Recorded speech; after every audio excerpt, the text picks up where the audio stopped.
আসসালামু আলাইকুম প্রিয় দর্শক, আপনি কি কখনো শুনেছেন যে ব্যক্তি প্রতি রাতে সূরা আল ওয়াকিয়া পড়বে তার কখনো দারিদ্র্য আসবে না? অনেকেই এই কথাটি বিশ্বাস করে প্রতিদিন সূরা আল ওয়াকিয়া তিলাওয়াত করেন। কিন্তু প্রশ্ন হলো, এটি কি সত্যি সহিহ হাদিস দ্বারা প্রমাণিত, নাকি মানুষের মাঝে প্রচলিত একটি দুর্বল বর্ণনা? আজকের ভিডিওতে আমরা জানব সূরা আল ওয়াকিয়ার আসল ফজিলত কি, দারিদ্র্যের সাথে এর সম্পর্ক কতটুকু, এবং ইসলাম আসলে রিজিক বৃদ্ধির জন্য কোন আমলগুলো শিখিয়েছে। ভিডিওটি শেষ পর্যন্ত দেখুন, কারণ আজকের আলোচনা আপনার দৃষ্টিভঙ্গি বদলে দিতে পারে। সূরা আল ওয়াকিয়া কি? পবিত্র কুরআনের 56 নম্বর সূরা হলো সূরা আল ওয়াকিয়া। ওয়াকিয়া শব্দের অর্থ অবশ্যম্ভাবী ঘটনা, অর্থাৎ কিয়ামত।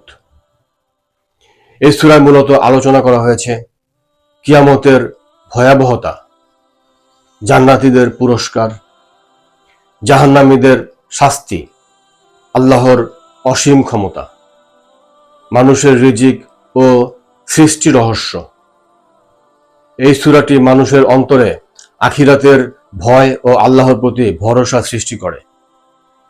সূরা আল ওয়াকিয়া দারিদ্র্য দূর করে, এই কথার উৎস কোথায়? একটি প্রসিদ্ধ বর্ণনায় বলা হয়, যে ব্যক্তি প্রতি রাতে সূরা আল ওয়াকিয়া পড়বে সে কখনো দারিদ্র্যে আক্রান্ত হবে না। এই হাদিসটি বিভিন্ন কিতাবে উল্লেখ পাওয়া যায়, কিন্তু অধিকাংশ মুহাদ্দিস এই বর্ণনাকে দুর্বল বলেছেন, অর্থাৎ এটিকে সহিহ হাদিস হিসেবে নিশ্চিতভাবে বলা যায় না। তবে গুরুত্বপূর্ণ বিষয় হলো, দুর্বল হলেও এটি এমন কোনো কথা নয় যা ইসলামের মূল শিক্ষার বিরুদ্ধে যায়। কারণ কুরআন তিলাওয়াত নিজেই বরকতের উৎস। তাহলে মানুষ কেন সূরা আল ওয়াকিয়া পড়তে বলে? কারণ কুরআনের সাথে সম্পর্ক মানুষের জীবনে বরকত আনে। সূরা তালাক এর 2 এবং 3 নম্বর আয়াতে আল্লাহ তাআলা বলেছেন, আর যে আল্লাহকে ভয় করে, আল্লাহ তার জন্য উত্তরণের পথ তৈরি করে দেন এবং তাকে এমন উৎস থেকে রিজিক দেন যা সে কল্পনা করতে পারে না।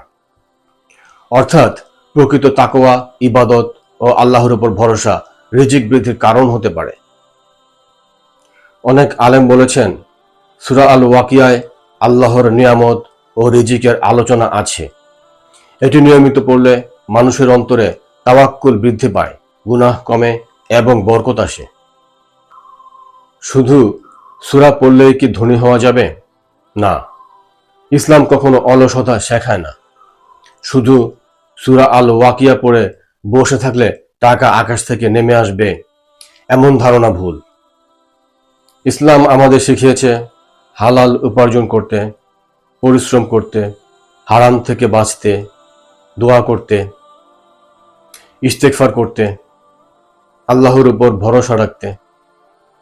রাসূল সাল্লাল্লাহু আলাইহি ওয়াসাল্লাম বলেছেন, যদি তোমরা আল্লাহর উপর প্রকৃত ভরসা করতে, তবে তিনি পাখিদের মতো তোমাদের রিজিক দিতেন। তারা সকালে খালি পেটে বের হয় এবং সন্ধ্যায় ভরা পেটে ফিরে আসে। এখানে লক্ষ্য করুন, পাখিরা বাসায় বসে থাকে না, তারা চেষ্টা করে। রিজিক কমে যাওয়ার কিছু কারণ। অনেক সময় আমরা অভিযোগ করি, টাকা আসে না, বরকত নেই, সবসময় অভাব। কিন্তু এর পেছনে কিছু কারণ থাকতে পারে। 1. গুনাহ। গুনাহ মানুষের রিজিকের বরকত কমিয়ে দেয়। 2. হারাম ইনকাম।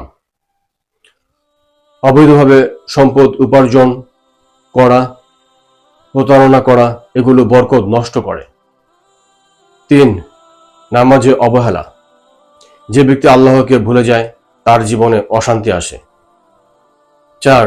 আত্মীয়তার সম্পর্ক নষ্ট করা। হাদিসে এসেছে, আত্মীয়তার সম্পর্ক বজায় রাখলে রিজিক বৃদ্ধি পায়।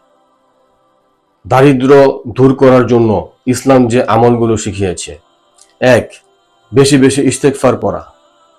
সূরা নূহ এর 10 থেকে 12 নম্বর আয়াতে আল্লাহ তাআলা বলেছেন, তোমরা তোমাদের রবের কাছে ক্ষমা চাও, নিশ্চয়ই তিনি অতিশয় ক্ষমাশীল।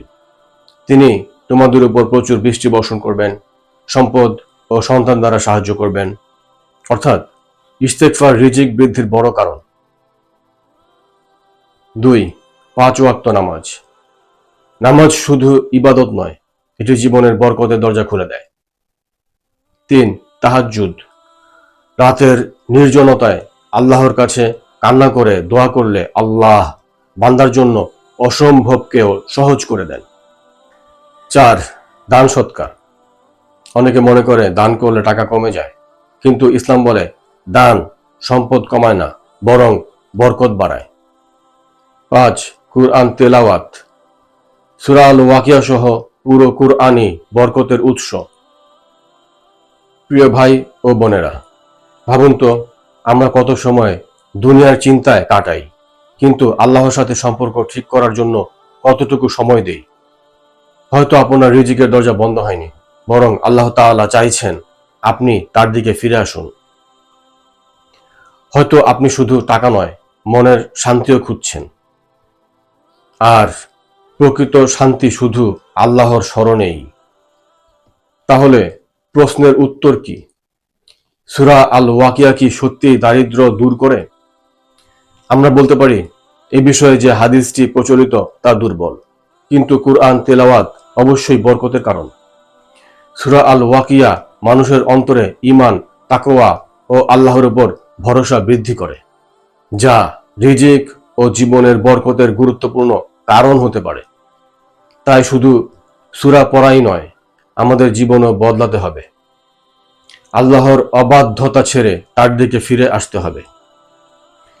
ভিডিওটি যদি আপনার ভালো লেগে থাকে তাহলে অবশ্যই লাইক দিন, শেয়ার করুন এবং ইসলামিক এমন আরও ভিডিও পেতে চ্যানেলটি সাবস্ক্রাইব করুন। আল্লাহ আমাদের সবাইকে হালাল ও বরকতময় রিজিক দান করুন। আমিন।